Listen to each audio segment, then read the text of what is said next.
Bugun men sizga manfar so'mani o'xshituv qilishni o'rgatib qo'yay. Avval 1 kilogramm unga 25 gramm tuz, 500 ml suv quyib, obdan aralashtirib, yaxshi ishlab, ching'roq xamir yo'g'irib, bilak tomog'ida bang'izlab 60 gramm cho'nliqda takshi uzib, tuz qilib, 20 minut atrofida tindirib olsak bo'ldi.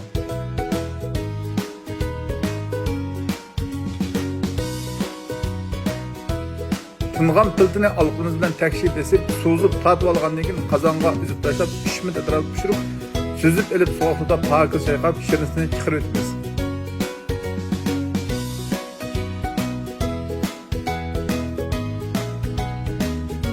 Göç ve sekretlarını ekranda ko'rsatganda takşi qilib to'g'rib olamiz.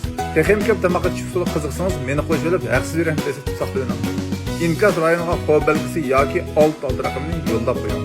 Qozonga madiya sap qichig'idan 50 gramm qo'yib, qizganda go'shtni solib, sarg'aytib qo'rib, orqadan so'ng piyoz, sinjang, lasalama silib, mazlik pıraq chiqish qo'rib, ba'san silib aralashtirib, ko'k qizil lazan silib qo'rib, sho'xon silib aralashtirib, tuz, xojofin, sho'xli qiyami, jangi qo'yib, takshi qo'rib etgandan keyin muvofiq miqdorda suv qo'yib, qaynaganda tetitqu, palak, samsoqni silib, ochiq suv qo'yib, ta'min tangshab, cho'pni silib, 2 tim jangi qo'yib, obda aralashtirib qo'rib, ta'min tetib, taqsiz iste'mol qilsak bo'ladi.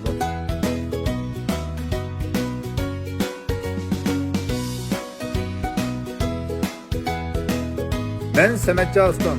Ailede taam tayyorlaganda sap qichig'i ishlatishingizne, qichig'i setib olmoqchi bo'lganda Media Market'ga diqqat qilishni unutmang.